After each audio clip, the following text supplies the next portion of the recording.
meditation has actually, unfortunately, I think has taken us off track as a culture, because it has this amazing ability to reset your energy levels and focus. Whereas with meditation, many people find meditation hard.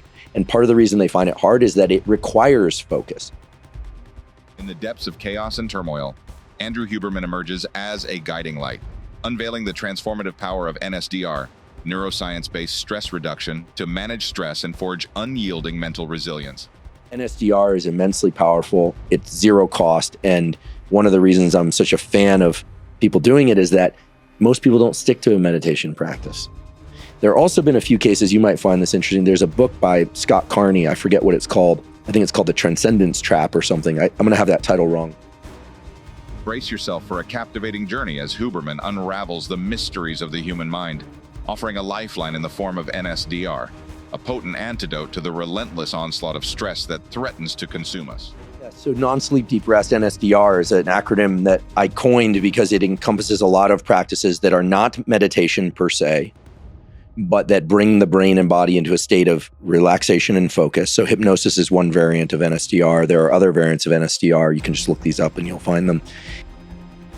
Prepare to witness the battle between mind and adversity reach its crescendo as Huberman unveils the groundbreaking techniques of NSDR, arming us with the tools to navigate the treacherous waters of stress and emerge stronger than ever before.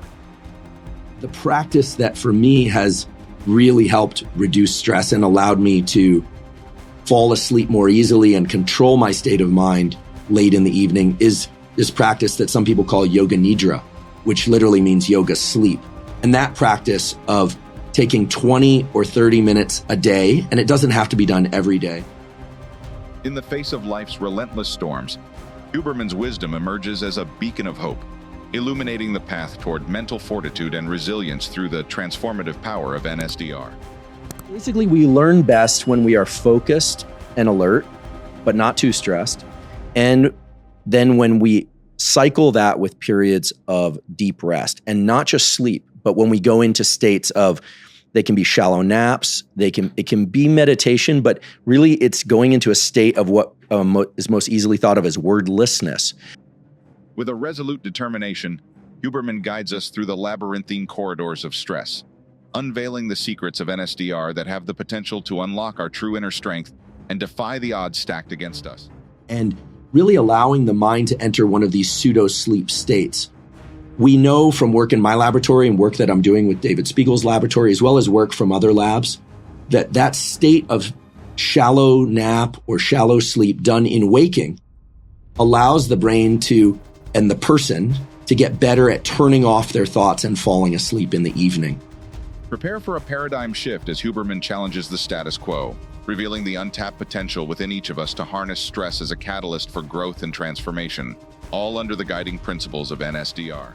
And so the other thing that we know is extremely powerful for neuroplasticity to build up this capacity for focus and work is, or neuroplasticity of any kind, is what's called non-sleep deep rest. I call it NSDR, to just distinguish it from meditation and other things.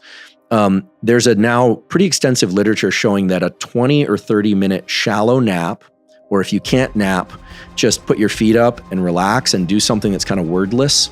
Probably not scroll Instagram, but maybe listen to music or just go for a walk or just zone out or take a nap. Or yoga nidra is a really great thing. You can find scripts for those. I'll be putting some NSDR protocols out there on the web free of charge that people can access. But in the meantime, those are the other ones I recommend. That we know can accelerate neuroplasticity. But real hypnosis is self-hypnosis. You're learning to, it involves some shifts in the way that the hypnotic induction involves looking up, closing your eyes slowly, deep breath, and then imagining yourself floating. And people vary on a scale of about 1 to 4, 4 being the most easily hypnotized. There are a few people who it's very hard for them to allow themselves to go into these states, but for most people, they're gone. But those periods of deep rest allow you to consolidate the material much more quickly and more deeply. And then you mentioned that there's sometimes also a period in the afternoon. So definitely nourish, take care of your email, take care of your social connections. These are important things to be able to continue to do work. But a lot of people, if you have a high alertness phase in the morning, A lot of people have a second phase in the afternoon or late evening. It could be about 90 minutes as well, where because you're a little bit sleepy or just a little bit calmer, there's a tendency to have a greater ability to do creative work. Mm-hmm. And creative work is really about taking existing things and rearranging them in new ways and feeling comfortable and relaxed enough to do that. Now, creative work, of course, also has a very rigid implementation phase because it can't all be just, throwing paint on the wall and seeing what sticks. It's also about saying, oh, that's the thing, and then starting to funnel it down that pathway. Yeah, so Yoga Nidra is one of several what we call NSDR, non-sleep deep rest protocols. Admittedly, I coined the term NSDR because scientists like acronyms almost as much as the military likes acronyms. And I did it deliberately not to rob the beautiful history and community that is Yoga Nidra and the yogic communities of anything, but rather because many people are averse to doing anything that has a name like Yoga Nidra. And yet it's such a powerful tool. It's a zero-cost tool that has enormous effects on not just accessing sleep and calm, but enhancing rates of neuroplasticity, something that we could talk more about. Hypnosis and Yoga Nidra both fall under the umbrella of NSDR, non-sleep deep rest. And these are protocols that people can use to deliberately access states of deep rest for sake of, again, falling asleep more easily, reducing stress, but also for enhancing rates of learning of neuroplasticity. And because these are zero-cost tools, and because they're grounded in excellent peer-reviewed research, I feel comfortable mentioning them.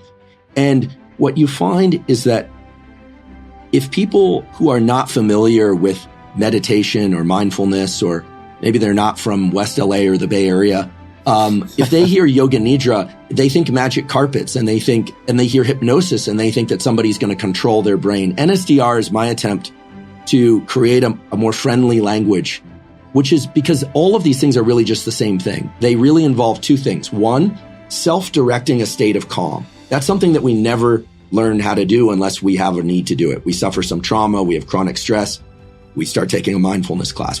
Self-inducing a state of calm through respiration and vision is the hallmark of Yoga Nidra and hypnosis, and frankly, of all meditative practices. Our thoughts follow our vision and breathing, and I can explain why that is in a moment. In addition, these NSDR type practices involve not just self-directing calm, but they also involve directing our focus to something. We generally have a hard time falling asleep because we think we have to turn off our thoughts completely like a switch. But the transition to sleep involves allowing our thoughts to become fragmented.